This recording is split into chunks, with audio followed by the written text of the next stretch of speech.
Hey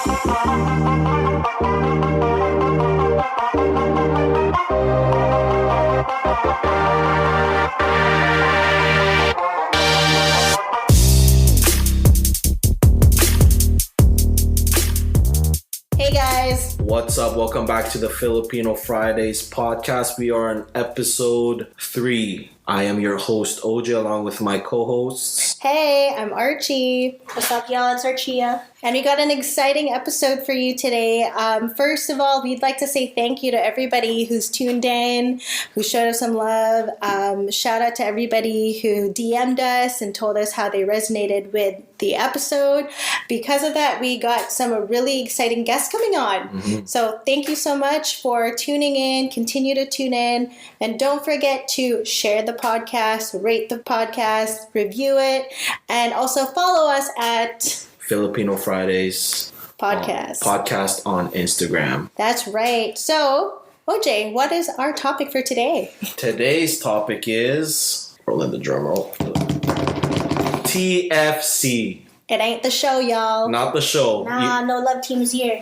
TFC for today's episode will be toxic Filipino culture. That's right. This seems to be a common topic among the younger Filipino generation, and it's difficult to talk about it with the older generation because it's something that they don't acknowledge, but it's very much a normal part of our life, a normal part of our families. So we're going to kick it off. Now, before cancel culture was invented or even labeled, Filipinos started it. We got that right? What's cancel culture? Always calling out somebody or making an opinion or judgment about them and saying it to them to their face with no sense of sensitivity, no sense, it's just really an ignorant action. Fact. Right? And it is a regular thing that we had to face as, a Filipino millennial being canceled out, quote, really by our elders or, our titas or titos, even our parents. Mostly our parents. Yeah. What tends to happen in the family dynamic is we always have this struggle with trying to understand each other in the family structure because obviously as the younger generation, we're so accustomed to being in this hierarchy where it's one-sided, right? We can't make mistakes or there's no room to make mistakes. And they always tell you off that ang tanga-tanga mo, you should have just listened to me. So, yeah, Archia, you want to dive into that a little bit? Well, I think there's a really fine line between tough love and just rude, Yeah, most of it comes from family for sure. I think a lot of the time you gotta have thick skin, but there's a time where the line's crossed and it affects everything else. It's but the thing is that you mentioned that line crossed, right? Yeah. But you don't really know what that line is until you're really done. You're really done with it, right? So while you're growing up, you see things, you witness things, you feel things, victim to things, right? Until things get really, you hit a point and then it's okay, that's over the top. And that usually hits, I think, in teenage years. Yeah, for sure. Right? Because all you do is you listen to your parents, you listen, what they say is God's gospel, right? Yeah. It's Bible, right? So you can't go against it. Yeah, and it's because they say, you have to listen to me. I don't want you to make mistakes. They say that they explain that it's because they care about you, but sometimes, what they do is they say hurtful things, and a lot of the times they don't mean it. But let's be honest, it cuts, right? It cuts deep. And a lot of us, we shrug it off, we put it aside, we try to forget about it. But then, as you get older, you get a bit wiser, and then you kind of acknowledge, oh crap, that was me. Yeah, that was me. That hurt, man. And then it makes the relationship with your parents a little bit more complicated, right? I'll be honest, I had a not so great teenage years. I fought with my parents a lot. What? I'm already rolling my eyes. I didn't get along with my parents when I was younger because I was just so stubborn and I wanted to explore and do my own thing. And my parents are proud people, and they always insisted that I should listen to whatever they say so that I don't make any mistakes. And my argument is always that in order for me to learn, I need to make these mistakes, right? I need to fail. And there's like, I don't know how many of y'all out there that are older or the eldest kid, like there is no room for mistakes in their eyes. Like you can't screw up, right? They have this expectation, and so they pressure you a lot. And so when you do screw up, like they attack you about that. And then then you turn inwards, and then it kind of erodes your self-esteem, and then you start to question like your own decision-making capabilities, and sometimes you get a little bit insecure or unsure of like what your next step is because your parents totally force you to this way of thinking that they impart on you or impose on you because they think they're right. Mm-hmm. Right? So, yeah, I'll admit it was a bit challenging and over the years, and let's be honest, and I hope this is okay with some of you. Keep it 100. We are going to have to do the hard work, right? Mm. It's hard to teach old dog new tricks. It's hard, even if we try to communicate with our parents, like, hey, mom, hey, dad, like, that kind of hurts. Like, hey, by the way, I'm of this age now, I can come to my own judgments, come to my own decisions. But yeah, a lot of them are going to be set in their ways. They're going to be set in their own thinking. And with information and social media and the internet being in our generation, we have more disposal to evaluating things as we consume information, and we can come up with our own conclusions. And unfortunately, with our generation, we just have to learn to accept and work through that we're going to have to put in the work. Mm-hmm. Yeah. We're going to have to, figure out how to bridge that gap with our parents, with our elders, in communicating to them effectively when we hit a point where they're lecturing us, even though they're not exactly correct. Yeah. We've all been through those 3-hour lectures. Okay, we're sitting on the side of the bed. You're not saying anything. Yeah. Your eyes are closing because they've been talking for so long. Your PTSD coming back up. But okay, let me play devil's advocate. Yeah, okay? Go for it. So the main idea of why they teach us this, they raise us the certain ways because they're older. Mm-hmm. They have experience.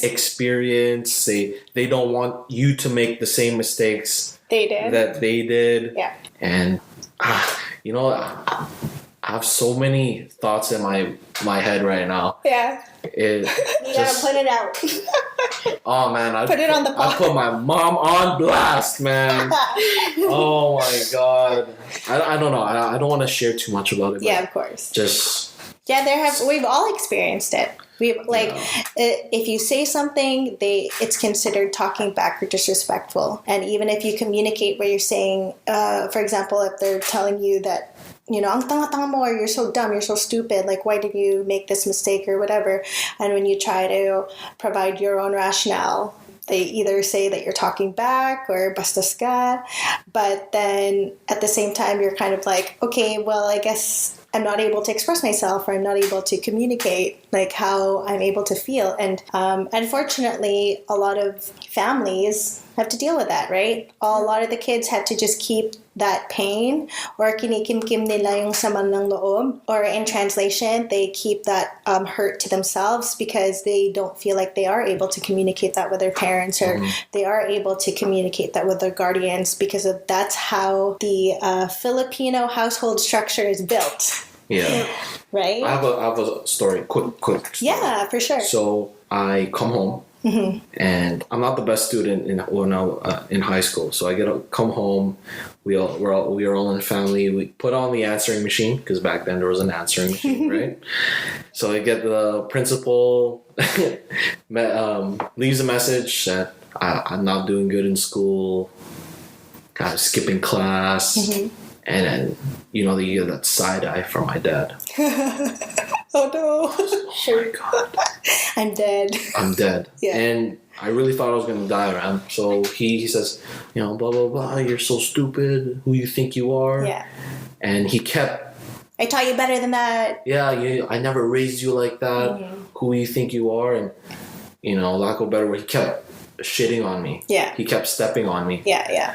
And he come up close and he's pushing me, shoving me. And I give him this look, just a look. Yeah. Like a glare, basically, because I'm, when you're a kid, you just pace around your room like, right? So I'm giving him that look, and he's like, "What? What are you gonna do?" Yeah. So he's taunting me. I don't think Yeah. They antagonize you, man. You can't turn back. I know that, man. You can't turn back. Yeah, and you, like you said, I can't turn back.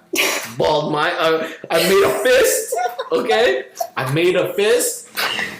And I attempted to punch him. Yeah. But before I landed that punch, I get the slap. Okay? But here's the messed up part of this. Yeah. Going to what we were just talking about. Yeah. He says, "Why did you hit me back?" you know what I mean? Yeah. It's just like I'm being bastos because I feel threatened. Yeah. And it's not the first time I've been disciplined, right? Yeah. But that I actually felt attacked. Yeah. And my fight or flight reflexes came in, and I just happened to fight. I'm not proud of it, but I have had. You've had the same. We have had. Yeah, my sister and I have had the same encounter with our parents, more so my dad. It's always the dads, man. Y'all don't want. Because they're the tough guys. Here's the crazy part. When it happened, because my dad and our fight escalated. When it happened, I had adrenaline. I had adrenaline so much coursing through my body that when I pushed him back, right, I actually was in shock and surprised of my own strength. Because he was like, where is this going? You must have been really, really pumped. Yeah, and that's because we were at such an extremely heated situation. Obviously, me and my dad are cool now. I love him to bits, and it really took me moving out for him to acknowledge that the fights really weren't worth it, and that before he knew it, I grew up too fast for him. I had moved out, then I got engaged, and then I got married, and then he blinks, and that's it. I have my own life going on. So unfortunately, at home, it would have been super challenging, and when I look back, it's oh man, some of these fights I wish they acknowledged wasn't worth it, and that they would really approach it a different way, or maybe stand down. That way, for the sake of our parent-child relationship, it would be more harmonious. But in the end, it's when you appreciate something more once it's gone. Yeah. I'm out of the house, my energy is gone, I'm sure he probably missed scuffling too. No, that's why I'm there. And that's why they're stuck with my sister. Yeah, that's the thing. Unfortunately for us in the younger generation, and when we get into these situations with our parents, it really affects our relationship with them. For some, more harmful than others. In our generation, let's just acknowledge the fact that we're just going to have to put in the work more, right? Yeah. And build that relationship with them. And it takes a lot out of a person to have to acknowledge that and work through that, because it's frustrating, man, when they're on you like that all the time. It makes you feel like you're a constant disappointment. It affects your self-esteem, your self-worth. I'm supposed to be your kid. I thought you loved me, it makes you question. Yeah. Actually, there was a tweet I saw yesterday. Yeah. And it said, respect my elders? Absolutely. Let you disrespect me because you're my elder? No. And I agree with that 100%. There's a way of discipline, and I don't know why almost all Filipino parents discipline their way, where it's one way. I actually think it's interesting because my mom disciplines me with her mouth. She runs off, right?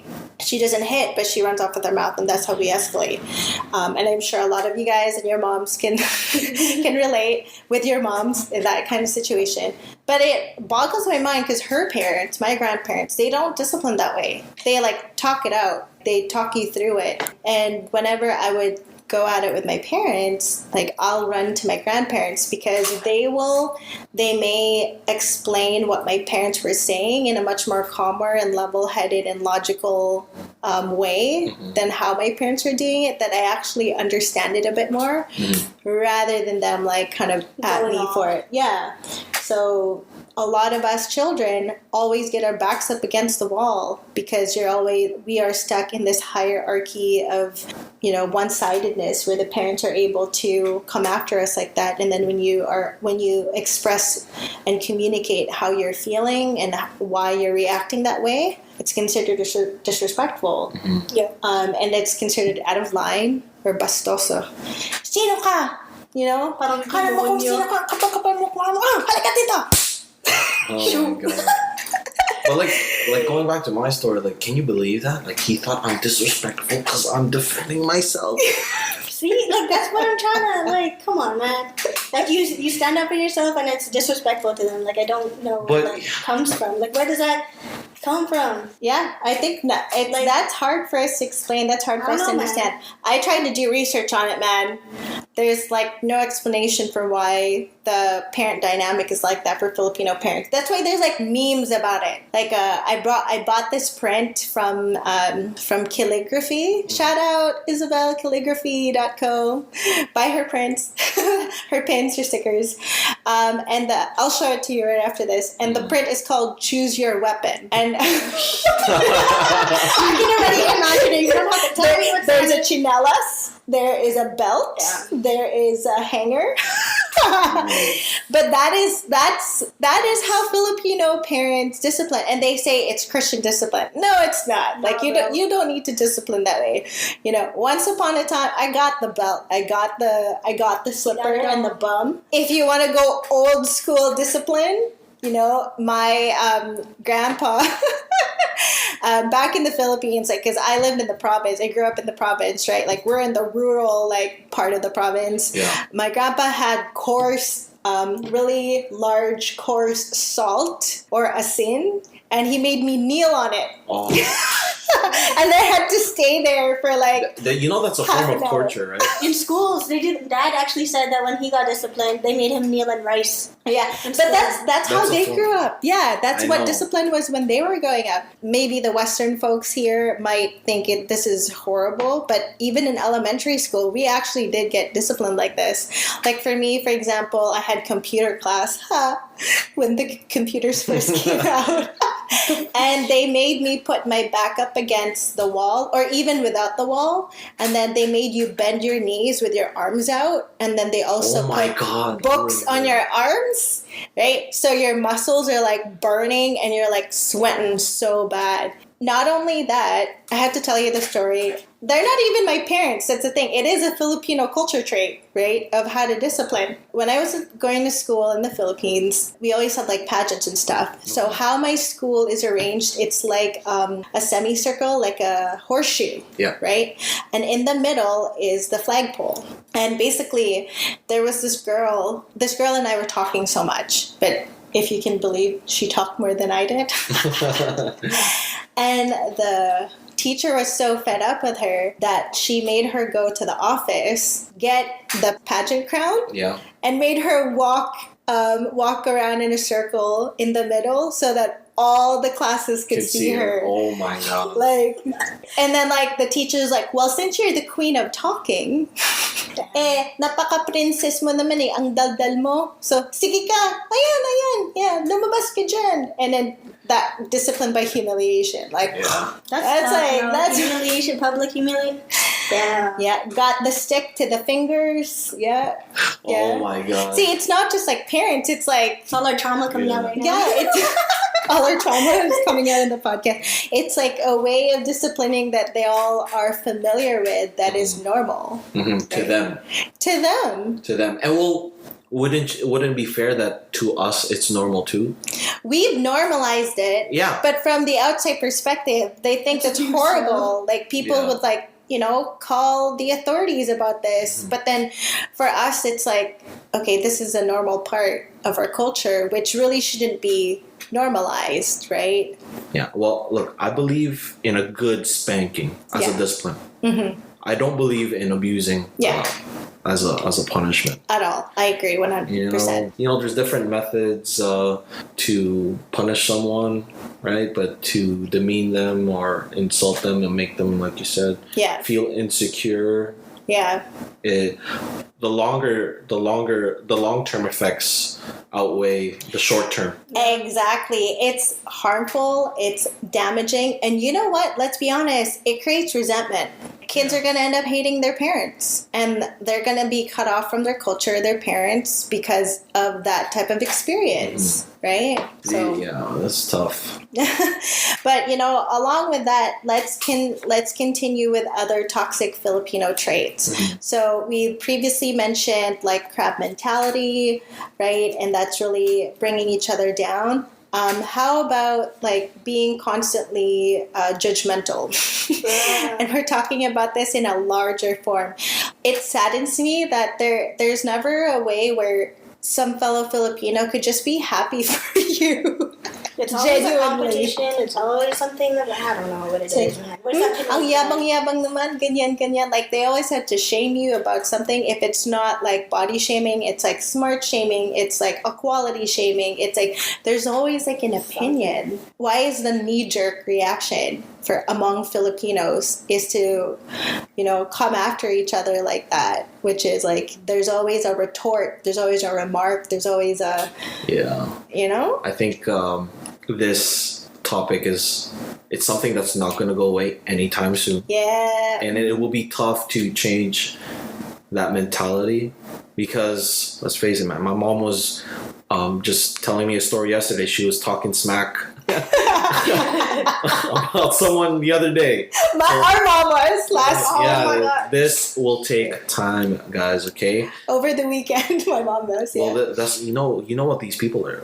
They're called, right? The moms like that. They're called the chismosas. The chismosas are the worst. Yeah. That's an own pandemic in itself, yo. Yeah, that's the worst. The chismosas are the worst. Not the chismos, like chismis in general is bad, but the chismosas, the Filipina chismosas. Yeah. Always up in your business. Oh my God. But when you turn it back on them, they'll be like, ano ka? Like they get their backs up, they get so defensive, but they feel like they have the audacity to get up in your face and get up in your business and have an opinion about whatever that's your deal. The pole is so far up, man. So far up. And a lot of these chismosas are also like pretty proud, right? Like, let's be honest, I love Pinoy pride. I got pride for my culture. I got pride for my heritage. Yeah. But there's also where there's like proud in a sense where like they're a bit too conceited, a bit too much about themselves, that they make opinions about others when they have no place to do so. Yeah. Nagparetoke ya, tingnan mo, iba na yung itsura. Like, translation, look, she got plastic surgery because she looks different. Oh, really? Like, they got into that school? Oh, I bet they did something scandalous. Like, oh my God. Ay, so kakaloka, may ganyan. Like, there's always... Che. Yeah, Che. Tita Che. Shout out to that, to that comedian. But yeah, like, why is that? Like, what... Again, we don't know, man. We don't know where this comes from. It is unexplainable, but I'm sure a lot of you guys relate to it. Oh, sorry, my chair I kept on rocking my chair there. I apologize. Well, we could dissect it a little bit. Like, they're just jealous, or they wish they had what they had, or they don't want to see someone succeed because they're not. Right? Yeah. That's true. It really comes down from that. And then, like, for example, I'll even bring up speaking English, right? If it doesn't make them feel uncomfortable, we're like, ay, manonosbid ako dyan. On the other end, it'd be like, ang yabang. Like, oh, that person's so arrogant, right? Look at them spoken in English. Who do they think they are? My mom did that too. She's like, that Filipina at McDonald's. I'm clearly Filipina. Why she's talking to me in English? Ay, come on, man. Like you live out here. Of course, like, the professional working language is English. I mean, McDonald's. McDo. That's like the same thing if you were to get mad at a Philippine Airlines flight attendant for speaking English. That's right. Right? Yeah, actually, yeah. It boggles my mind why we have these, unfortunately, Filipino traits, like toxic Filipino traits. But I think the most toxic of all that really divides families more than even these other traits that we just spoke about is the attitude about money. Let's talk shmoney, y'all. Yeah. Let's talk shmoney. I'm going to share my story a little bit, right, to start off. Yeah. Born, obviously, here. Grew up in the Philippines, then moved back here, right? And then I, started working. I've been working since I was 16. And I went home a couple times. And I'll be honest, I have been blessed to be able to go home on my own dime, right? Yeah. But, it's not easy. I was hustling, selling shoes at 9 West. 9 West. Right? I save up my money and... I worked in retail. I saved my money and I go home and I didn't have to ask my parents for money and I could it felt good to be independent and go home on my own dime. So when I went home for my cousin's wedding, I did a side trip to the province where I grew up. I decided to invite my other cousin. I think I know where this is going. Yeah. Same. Okay. I got stuff after this too. Yeah. I went home, so I invited my cousin. I said, hey man, trip's on me. Can you come with? Because we're close to each other to age, so it's nice to have a buddy, right? And then I went home. We went on a bunch of different excursions. We went ziplining, we went boating, we ate out. I bought her some stuff, right? All on you. Yeah, man, all on me. And don't get me wrong, she didn't ask for these, right? Fair enough. There are some, let's be honest, y'all, there are some family members in the Phils who are actually just full-on shameless about asking for money, right? But in this case, she didn't ask for this. I initiated, I offered.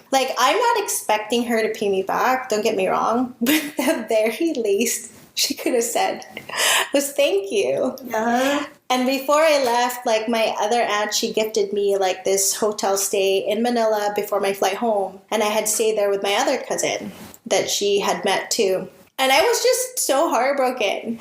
I was I worked really hard, and just because I'm from abroad, quote, right? There was this expectation that I would just foot the bill and that it's okay and I have all this money at my disposal. I was 18, 19 on minimum wage retail, hustling shoes, went home, saved up and, spent my own money. And then the very least I could get was a thank you. And I even gave 1,000 to her mom. Just, as a way to, just as a courtesy. Because let's be honest, when we have family, that's kind of a normal thing where you just, you give a little here and there to your relatives.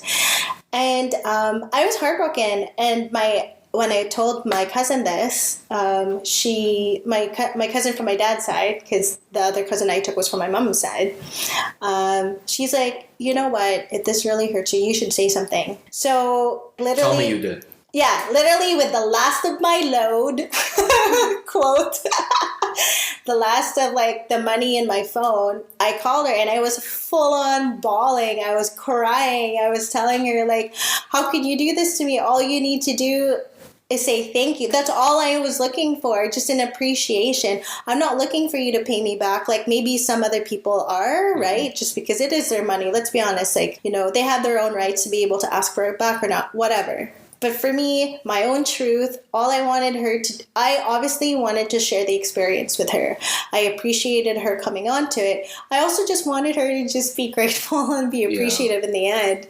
And for a few years, we didn't talk.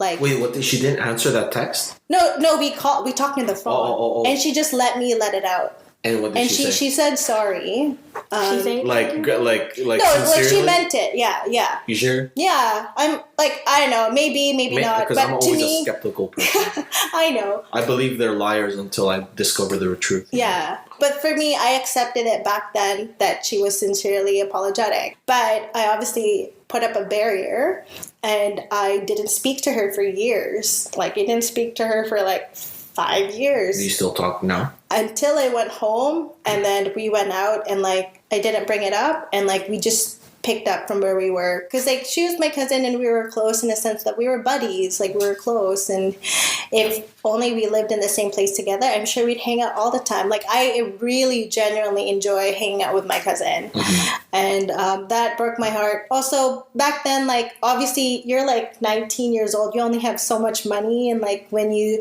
do it out of your heart genuinely, and somebody it's more so that they expected that from you rather than, you know, appreciating it as a privilege rather than as an expectation.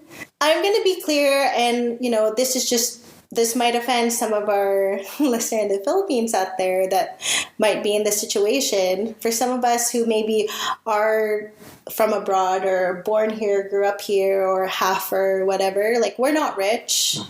Some of us are just normal, you know, normal middle class folk. We work hard days, and some of us work 2, 3, 4 jobs. Right? And yeah, maybe our families send money back in the Philippines, but that doesn't mean that we're loaded. Yeah. Right? Like it's like we enjoy helping our family, yes, but let's not make this an expectation. Right? Well, yeah, this past February when we went back home, like I purposely took out money so I can help them and like do what I can. Do you want to enjoy it together? Yeah. Yeah. And so we did have times where we'd go out and I would stop her to pay, not that much anyways, but there was times when I was with a specific male cousin, where we were out, and then when we were about to pay, like he didn't say nothing. It was kind of like he was just waiting for me to pay already, and I was like, man, come on. Like, he didn't say thank you? No, I didn't get no thank you. I didn't get no nothing. It was kind of just like expected for me to pay. And I'm like, come on, man. Like, what's it called? The jeepney 10 pesos. Like, come on, like, you can't do that. Come on, man. Like, at least pay for mine, like, jeepney too, bro. That tricycle. Yeah, that. I was like, come on. Yeah, no, like, I took out money for them, and, like, it was fine, but... Like you said, like a good thank you would be nice. Yeah, that's all we're looking for. I just don't like where it turns into like expectation. That and like you're taking advantage of me. Yes. Because then I'm like, well, what you want? Like, what do you really want from me then? You know? I gotta say, my sister and I have been fortunate. I know some others aren't. We're kind of protected in a sense because we're the younger generation in our family. But like I know my mom's generation has faced like pressure from their like second, degree relatives for money. Because they just think like, hey, you guys live out there. You must have money. Like you should send some over here. I have to share the story. Oh my God. My grandma, God bless her, she's like a pushover. She's so sweet. Like she'll give money to anybody if she could. She's a bleeding heart. Yeah. And I kid you not, we only found out after she was gone and we were sorting through her things that she had been sending money to her brother's wife. Like low-key, nobody knew for years. How much? Every month. I don't know. I'm just learning about this right now. Yeah, like my grandparents, they're on like government assistance. They can't work. They're old. Yeah.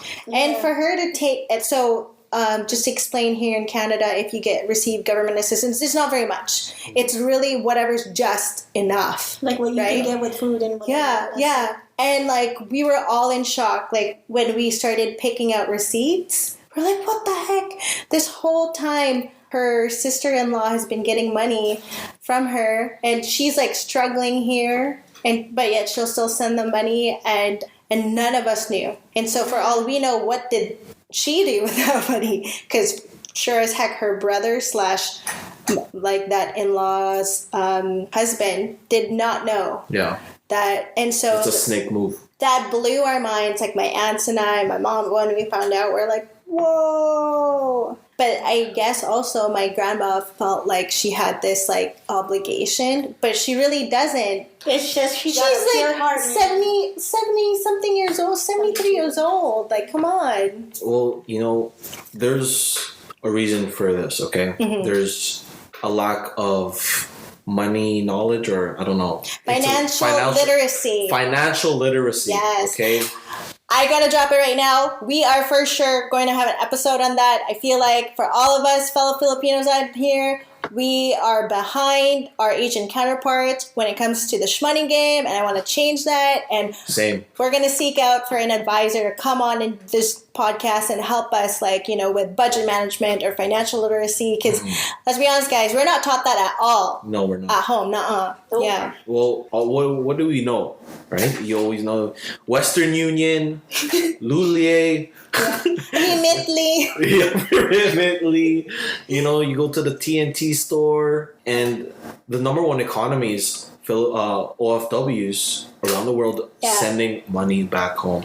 OFWs are the reason for billions of dollars that go back to the economy, the Filipino economy. Yes. And who are OFWs for those who don't know? Oh, for some of you guys or some of you that are non-Filipinos who don't know what OFWs are, these are overseas Filipino workers. It's because of poor infrastructure and corrupt government that Filipinos are not able to get job opportunities, and so they look abroad. Quote, you know, that's why we are in this diaspora. We're spread out across the globe because there are no opportunities to work at home, and we need to obviously feed our families, support our families, and so a lot of them opt to take jobs or foreign workers jobs in Dubai, in Hong Kong, in Canada, right, in Africa. Like, that's why there are so many of us across the globe, because that is what the system is that has been built, unfortunately, due to the nature of how the government has run the country for decades. Yeah. I don't know. That's one of the reasons why I think you don't really see that many wealthy, pure-blood Filipinos. Yeah, the generational wealth doesn't exist. Yeah, because all they do is send money. Yeah, send it's money. And it doesn't encourage the rest of the other Filipinos to kind of rise up on their own, right? And become entrepreneurs and become innovators and become trailblazers. And I also had to say the dynamic that affects that is also in the relationship with families, right? Let's say your mom or your dad goes overseas, right? And they go overseas, depending on their visa and the setup in their visa and that country's requirements. They're in a whole different country for years to show that they love you. They send back, you know, balikbayan boxes. They send back, you know, gifts, right? Because, like, obviously they still love you. They care about you. But what happens is when they bring their kid over to whatever country they reside on, it's like a stranger. Yeah. And then now you have this parent who's telling you what to do. And then it's like, well, hold on a second. I don't know you. Yeah. And it's like a point of contention because you guys don't really know each other. You've spent so many years apart. And then now you have this mom or dad telling you off. And then you're like, where have you been in my life? And then there's still that deep-seated resentment, right? And there's still a lot of people like that. I want to say that you guys are strong. Yeah. Strong, because not many people. That's not a normal lifestyle. Yeah. To be growing up in, and I don't know it firsthand, but I know the emotional stress and feelings that you must be going through, and for those who go through that, you guys are strong. Yeah, you know, it takes being resilient, and maybe some relationships are irreparable, but for the most part, our hearts go out to you. That must have been hard. That must have been really challenging to grow up in that way. That's the story of our parents. Yeah, yeah. Right? The thing of our parents, they were like in their 20s when they came to Canada. Your dad was a teenager. Your dad was a teenager in the hood, man, in Montreal, man. In the hood. Let me tell you that one time. Your dad was a gangster. Your dad is a straight gangster. Why do you think we built like this then? Okay. No, I'm gonna be honest. I resented my mom for a little bit. Yeah. I grew up with my parents, with my grandparents. I was glad that I did. But then when I was growing up and my mom was telling me off, it's like, lady, who are you? I didn't grow up with you, and you look at you, you know. How about your relationship with your dad? Was it when you came back? When I first came back, my dad was like my best friend. Like, I was like to a point where he's like, I didn't even respect him in a fatherly way, and he got like really defensive. It's like, I'm not your buddy, man. You can't just girl? like... Daddy's girl? Yeah, I was. And then when I turned teenager, I was his nightmare. Oh my god. With boys. No, okay, here. Full disclaimer, my dad was a flirt when he was younger. A gangster. Yeah. He No, not yet. Yeah, he was, and he still is, man. Yeah, that's he's a ladies' man. Yeah, he's a ladies' man. So obviously, there's runs in the blood, man. Yeah, we'll talk about Natividad till I die, man. Hot blood. Yeah, blood. So he was always paranoid. He was always paranoid karma was gonna get him through his daughters because there's this gangster. Yeah, well, it's called a player's curse. That's what I know it as. Do you know it as something else? No. It's called a player's curse. Yeah. So are you scared you're gonna have daughters one day? Oh, shit. Low key, like if I have all daughters, I don't know if I will love them more. Like I would love to take care more of a girl than a boy. Yeah. Like my little boy is a mini me, right? Yeah. But if it's a girl, like it'll be a princess, like my little princess. Yeah, that's true. But if I get that, then little half Korean babies, half Filipino, half Korean babies, send them back to the Philippines. Send them to Korea. Yeah, they're gonna be popping. Send them some money. No, I'm kidding. No, we gotta get your kids into K-pop. Start the cycle of trauma. Yeah. Oh my god. I'm kidding. But long story short, for any of you out there that are, of the younger generation, even second, third, or fourth generation, right?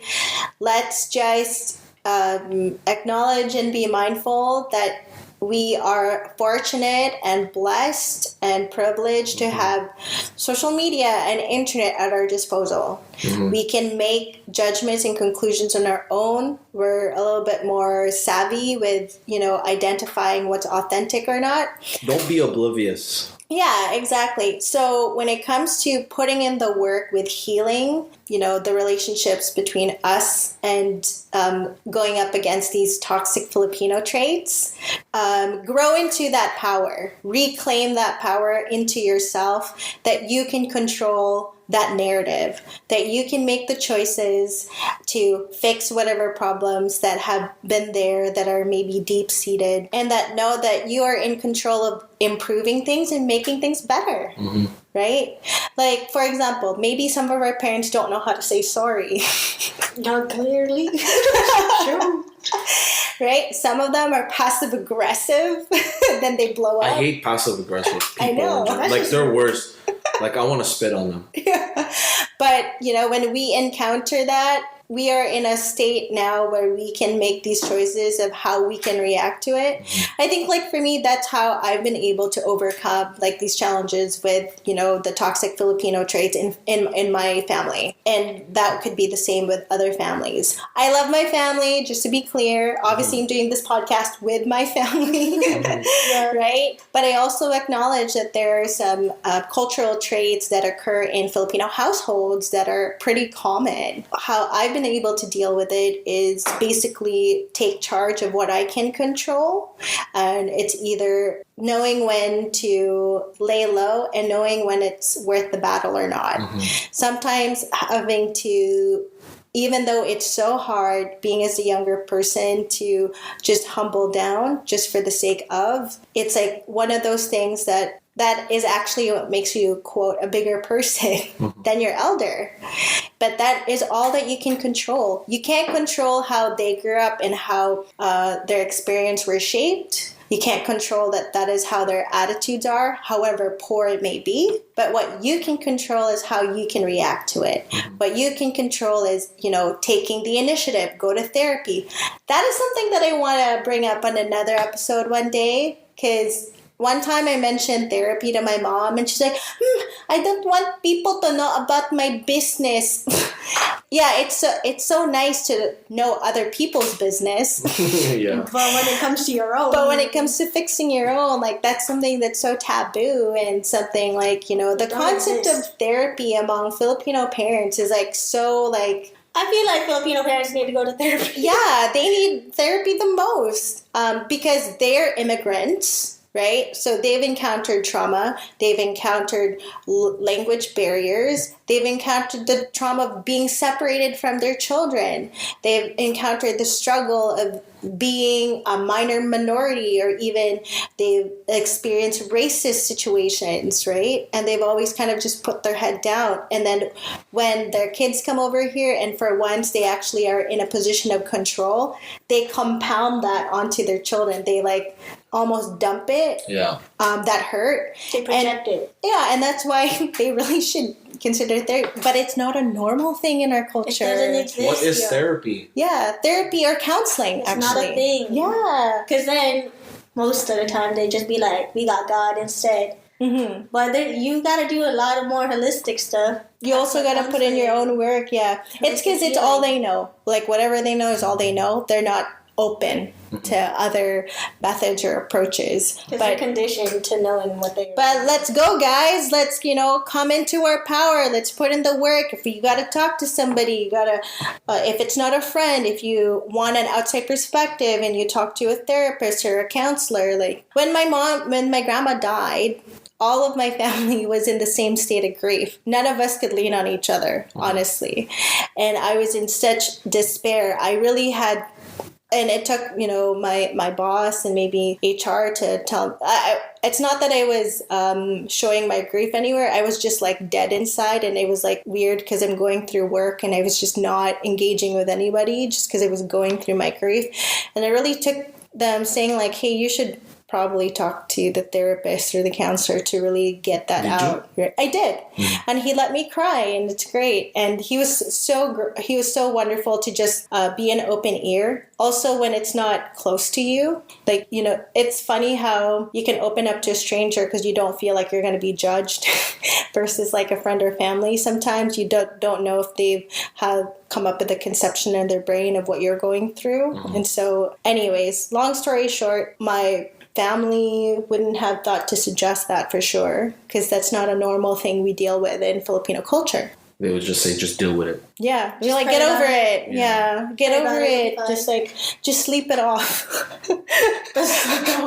How much did the counselor charge you? Like $3? No, it was free, fortunately. Actually? Yeah, because he was contracted to my company. So you get that benefit? Yeah, nice. So he comes in every second Friday. What's that called? Employment. It's like I don't know. I know there's a word for it. They have like wellness programs. Yeah, like that. Jobs. Yeah, and some companies also believe in like mental wellness program where they actually provide you with like some sort of subsidy or some sort of like credit. Yeah, to put into paying for whatever day that you need to see a therapist and stuff. But anyways, we'll crack into that on a different episode. So we talked about toxic Filipino traits.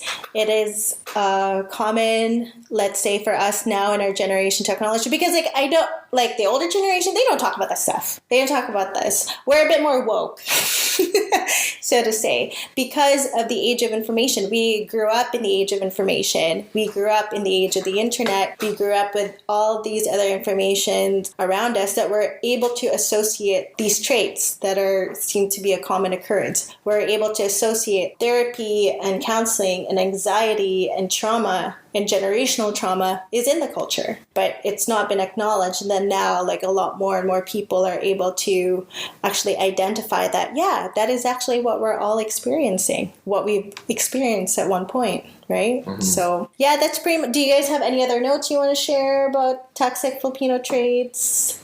Sure, there's so many. I feel like there's a lot. Don't forget to share them with us if you guys have some, you want us to hash out in the podcast. Yeah, because there's way too much. It's too broad a topic for sure, but this is definitely there's a lot. One part of it. At the end of the day, all we gotta say is, if we just remember to have love and respect and kindness among each other, let's just watch out for each other's back, and that way we can elevate the fellow Filipino. Yeah. Right? That might not have happened in the generation of our families or parents, but we're the captain now.